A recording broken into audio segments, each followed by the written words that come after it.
Hello, and welcome back to the Going Off Track podcast. I am Kathryn, and we are back with some breaking news. I know it's race day or race afternoon because for me, the race is going to be in the middle of the night. But we have some breaking news that I wanted to come on and talk about while it is relevant and topical, because this is a big deal happening where F1 has confirmed today that the Bahrain and Saudi Arabian Grand Prix will officially not be taking place this season in April in a couple of weeks due to the ongoing fighting going on in Iran. This also means that the F2, F3, and F1 Academy races will also not take place. So that means the next races for F2 and F3 are going to be Monaco. F2 was supposed to race in both Bahrain and Saudi Arabia, and F3 was only supposed to race in Bahrain. Their next races will both be in Monaco, while F1 Academy was only supposed to race in Saudi Arabia. Their next race will be in Montreal. And now, before we go into everything of the implications and what this all means, I want to talk a little bit about the statements that were released by the FIA and by the people that were representing the Bahrain and Saudi Arabian Grand Prix, because as a PR person, I put my PR hat on and I just noticed some really interesting things about it that I wanted to talk about and dive into, and really the whole thing about this is just, it really goes down to how big Formula One has gotten and how significant it is to run such an international operation. So we're going to start with the FIA's official statement, where it says, it has been confirmed today that after careful evaluations due to the ongoing situation in the Middle East region, the Bahrain and Saudi Arabian Grand Prix will not take place in April. While several alternatives were considered, it was ultimately decided that no substitutions will be made in April. The FIA Formula 2, the FIA Formula 3, and the F1 Academy rounds will also not take place during their scheduled times. The decision has been taken in full consultation with Formula One Group, those are the teams, local promoters, and our member clubs in the region. Because you have to remember that the FIA doesn't own the Grand Prix that we see week in and week out. The race weekends are put on by organizations like the Bahrain International Circuit puts on the Bahrain Grand Prix. The Saudi Automobile and Motorcycle Federation puts on the Saudi Arabian Grand Prix. Now, the F1 Grand Prix in Vegas is actually owned by Formula One. That's one of the few exceptions, but pretty much, most of the races are owned by organizations in country. So that also leads into these really interesting considerations about the contracts. And one of the things that really stood out to me in the official announcements is everybody is saying, the headline is always going to say that these races were canceled, whereas the organizations are always going to say will not take place. It means canceled, but legally, and I know I'm not the legal contracts expert, but legally it's so that we're not saying we canceled the race, because whoever canceled the race is going to be on the hook for, I think somebody reported that it's, upwards of $200 million lost for not throwing these, for not having these two races go off on schedule. So the FIA saying that these races will not take place means that they're not going to come forward. And obviously there's going to be backdoor agreements with Bahrain and Saudi Arabia, the organizations, of how these contracts are going to work out for these races that are not being competed. Because I don't think anyone has, war in the Middle East clauses in their, actually they might, honestly, depending on, they actually might have, shenaniganery in the Middle East types of considerations in their contracts built in.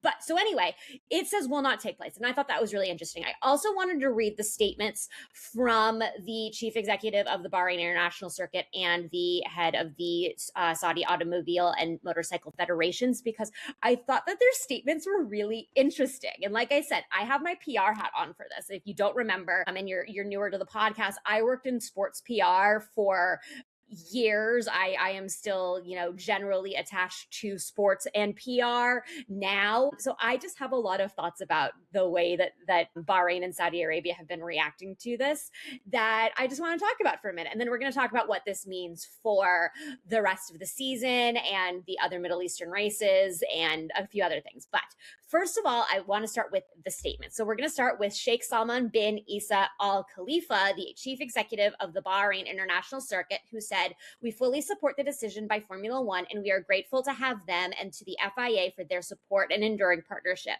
We look forward to welcoming fans all around the world back to Bahrain when F1 returns. On behalf of all of us at the BIC, I take this opportunity to offer our sincere thanks to all those in the F1 community who have taken time to send us messages of support." So that's that statement. And now here is a statement from His Royal Highness Prince Khalid bin Sultan Al Abdullah Al Faisal, chairman of the Saudi Automobile and Motorcycle Federation and chairman of the Saudi Motorsport Company, who said, "The Saudi Automobile and Motorcycle Federation respects the decision taken by Formula One regarding the 2026 race calendar. Fans across the kingdom were once again looking forward to the F1 STC Saudi Arabian Grand Prix in Jeddah this April, but we understand the considerations behind this decision and remain in close partnership with Formula One." Now, if those two sounded like very different statements, you would be right. And I am going to be doing a lot of supposition here. But what I am hearing is from Bahrain, we don't want this to happen, but we understand.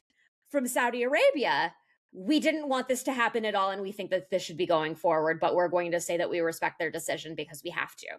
And part of this is because a lot of the conflict right now, Bahrain is in the current conflict theater, which I am not a geopolitical expert. I am, et cetera, et cetera.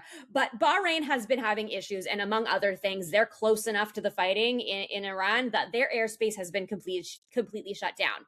Now, differently, Saudi Arabia has not been in the same position. They are not currently under military threat at the moment, as far as I know, which I don't, because I am a normal person who talks about sports on the internet and inflicts her motorsport opinions. And of course, please continue to like and subscribe so I can continue inflicting my motorsport opinions upon the greater population. Now, I just really think that, Bahrain understands what's happening here. Saudi Arabia wants people because they want people's money. And that's not to say that Bahrain doesn't also want people to come to Bahrain and spend lots of money, because these F1 events and all around the world bring so much financial impact to the cities, states, countries, the local regions that they are that are participating, get such an influx of money from both the organizations that are putting this on and all of the people who come to these events. And there are hundreds of thousands of people who come to Formula One events around the world. I was just at a Formula One event or at least a Red Bull racing event that featured Formula One cars in downtown Phoenix today, and there were upwards of 40,000 people in the two block radius of downtown Phoenix, which is a lot of people in one very tiny piece of space. But it really comes down to the fact that these regions are losing so much money by these cancellations, not even just to say that Formula One itself is also losing a lot of money, but I really just, it really stood out to me how different the Saudi Arabia response was to the Bahraini response. So that is just a thought that I had. And of course, if you have been listening to this podcast for a while, you know that the Saudi Arabian Grand Prix is not one of my favorite races. And I'm just going to put that reminder out there for reasons. But anyway, what does this mean for the rest of the calendar? Now, we do know already that we have a 35-day gap between racing for Formula One. Japan, the Grand Prix is on March 29th. The Grand Prix in Miami is on May 3rd. Those are the race days, at least, but you know what I mean. So the calendar is going to drop to 22 races. Qatar and Abu Dhabi are not at risk of being dropped from the calendar. Obviously, those races are much later in the year. We already have the World Endurance Championship and MotoGP are both rescheduling their races that were scheduled for Qatar. The WEC is currently rescheduling their race, which I think was supposed to be the season opener for endurance, to October, and MotoGP, which was supposed to race the same weekend as Bahrain, are also going to reschedule, but we don't know when they're rescheduling for yet. But I know that the biggest question from people is going to be, why isn't Formula One replacing the April races? And it really comes down to the fact that F1 is too big to move things on the fly now. Like they are just too big as organizations to be able to say, instead of racing in here, we're going to race over here. Instead of racing in Bahrain, we're going to go to Imola. We're going to go to Portimao. We're going to go to Turkey. We're going to go to Malaysia, go to Sepang. Let's go. I really want the Malaysian Grand Prix to come back. We all know why. Anyway, so not like there are the contract considerations, there are the commercial considerations, there are so many considerations, and there's just not enough time for those races to be replaced in April. And why are they not moved? Well, weather is a significant consideration to consider, to be honest. If we all remember, a couple of years ago, the Qatar Grand Prix was not in the end of the year slate. It was way too, it was in the hot time of year, and all of the drivers almost died, which we can't have the drivers, not feeling too hot because it's 1,000 degrees in the middle of Bahrain. There are reasons why I leave Arizona in the summer. I cannot imagine in the Middle East where it's like 130 for a month. So that's why we're not going to be moving them to, say, the summer break and moving the summer shutdown to this April position. So we will have a break in April, 35 days. But we are also going to have the summer shutdown in August. That is not going to be moving. And I'll talk a little bit about, the differences between that in a second. So that's why we're not going to move those races. And we're also not, and why we're not going to, change up the calendar, significantly. It's F1 is just too big of a beast to move on the fly anymore. MotoGP, for example, they're rescheduling. World Endurance Championship, they're rescheduling. They're a lot smaller. Like, obviously we don't have WEC races in the United States. They're a little bit easier to move around. MotoGP also, they're a little bit easier to move around. The other thing to think about is there is still equipment being stored at Bahrain.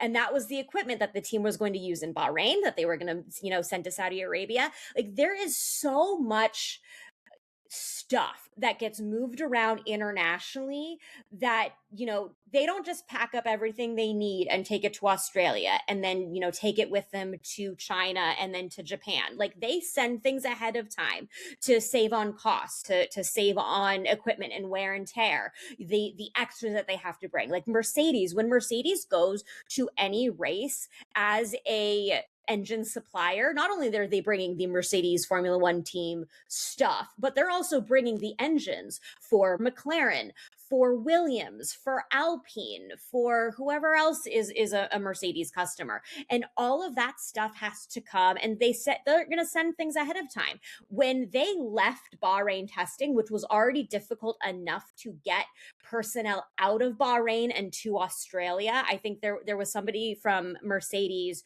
who had to go on an 18-hour road trip and then, fly halfway around the world and back just to get to Australia from Bahrain. That's how difficult it is to get out of Bahrain right now. Bahrain airspace is closed. So teams are going to have to figure out a way to get into Bahrain, get their stuff that's in Bahrain, and transport it either back to home base in Europe or to the next races or wherever it needs to go. But they may not be able to access the stuff in Bahrain. And obviously bigger teams, the Red Bulls, the McLarens, the Mercedes, the Ferraris, they could say, okay, we're just going to leave that there until we come back in a year in 2027. But Williams is not going to want to take that risk. Haas can't afford to take that risk. Audi's not going to be able to do that. So there are teams that are going to need that equipment in order to be successful, that they can't just, they can't just leave it behind, and they are going to have to figure out how to get it. And there are countries that have put Bahrain on, no-fly lists. And if you can't go on, if you can't go to a country on a no-fly list very easily, and you also can't be insured, by the insurance companies, because this is also an insurance consideration.